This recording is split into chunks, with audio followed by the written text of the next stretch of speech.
Bharatiya Janata party पूरे 5 साल और चुनाव के समय पर बूथ स्तर से लेकर बड़े नेता तक सब जनता के बीच में रहे।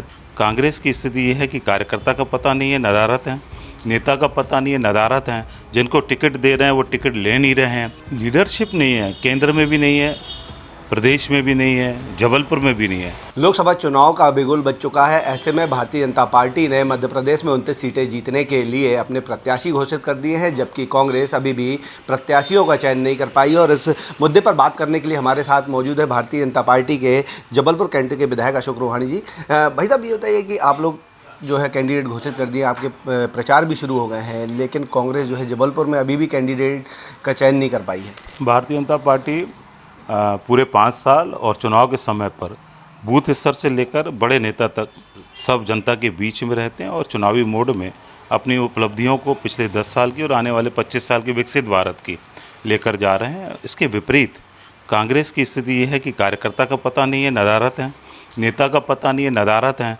जिनको टिकट दे रहे हैं वो टिकट ले नहीं रहे हैं। टिकट की स्थिति ये है कि कार्यकर्ताओं ने और उम्मीदवार जो भावी उम्मीदवार हैं उन लोगों ने कार्यालय से निकलना बंद कर दिया कि यहाँ से निकल जाएंगे तो कहीं कांग्रेस की टिकट ना पकड़ा दें। टिकटों की ये स्थिति है कि ऐसे हादसे की स्थितियाँ बन रही कि घंटा घर में टिकट है, ले लो जाके। तो अब ये स्थितियाँ जो बन रही हैं, निश्चित रूप से कांग्रेस से लोगों का मोह भंग हो चुका और जबलपुर में आने वाले समय में एक शानदार जीत भारतीय जनता पार्टी को और मोदी जी की सरकार की होने वाली है। तो ये जो मोह भंग की आप बात कर रहे हैं, ऐसी क्या वजह है कि कांग्रेस के नेता छोड़कर बीजेपी में आ रहे हैं, जनता का मोह भंग हो रहा है? तो क्या लगता है कि लोग जो है अब कांग्रेस में रहना नहीं चाह रहे हैं? लीडरशिप नहीं है, केंद्र में भी नहीं है, प्रदेश में भी नहीं है, जबलपुर में भी नहीं है। जो लीडर थे तो वो भारतीय जनता पार्टी की विचारधारा से सहमत होते हुए भारतीय जनता पार्टी में शामिल हो गए। आज की तारीख में आप कल्पना करिए कि जो उनका नगर अध्यक्ष था, जो महापौर नगर अध्यक्ष था, वो भी हमारे पास है। तो आप सोचिए कि न नेता प्रतिपक्ष उनके पास, ना नगर अध्यक्ष, ना महापौर, एक भी पोस्ट उनके पास नहीं है। तो इससे आप अंदाज़ा लगा लिए कांग्रेस की जो स्थिति है, वो लोगों की कांग्रेस से जो नाराज़गी है, एक तो राष्ट्रवाद के खिलाफ बात करना, उनका नेतृत्व जो सनातन के खिलाफ बात करना, इससे जनता में और कार्यकर्ताओं में, कांग्रेस के कार्यकर्ताओं में भी नाराज़गी है। उसका परिणाम है कि आज कांग्रेस की बदतर स्थिति है।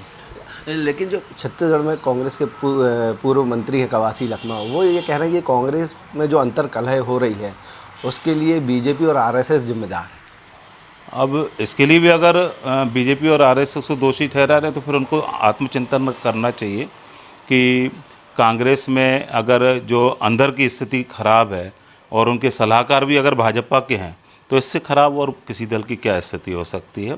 और आने वाले समय में 400 के पार, और मुझे तो लगता है कि इस बार भाजपा इस बार कांग्रेस जो है 30-35 भी पार नहीं कर पाएगी। ऐसी स्थिति जिस कंडीशन में लग रही और जिस घमंडिया गठबंधन जो जिनने घोटाले किए हैं, सब ने मिलकर एकजुट जो हुए हैं वो घोटालेबाज एकजुट हुए हैं। सबसे बड़ी बात ये है कि एकजुट जो हुए हैं मोदी जी के खिलाफ, भारतीय जनता पार्टी के विरोध में, वो सब घोटालों में लिप्त हैं और वो अपने अस्तित्व की लड़ाई इसलिए लड़ रहे हैं कि आने वाले समय में इनको सबको होना है जेल। तो इसलिए वो अपनी अस्तित्व की लड़ाई के लिए सब एकजुट हुए हैं और एकजुट होने के बाद भी उनको प्रत्याशी नहीं मिल रहे हैं। तो मध्य प्रदेश में बीजेपी कितनी सीट? 29 सीटें। छिंदवाड़ा भी हम शानदार मतों से जीतेंगे। ये थे अशोक रोहाणी जो कह रहे हैं कि मध्य प्रदेश की 29 सीटें बीजेपी जीत कर जो पीएम मोदी ने अब की बार 400 पार का नारा दिया है उसे सफल बनाएगी। और जो इंडिया गठबंधन के लोग हैं वह सिर्फ इसलिए इकट्ठे हो रहे हैं क्योंकि उन्हें जेल जाने का डर है। जिस तरीके से उन्होंने भ्रष्टाचार किया है उसकी वजह से जेल जाने का डर उन्हें सता रहा है। और यही वजह है कि लगातार विपक्ष जो है अब चुनावी मौसम में सरकार पर निशाने साध रहा है, बीजेपी को दोषी ठहरा रहा है जो उनके अंदर खाने अंतर्कलह मची है। कैमरामैन गणेश विश्वकर्मा के साथ अभिषेक शर्मा, IBC 24।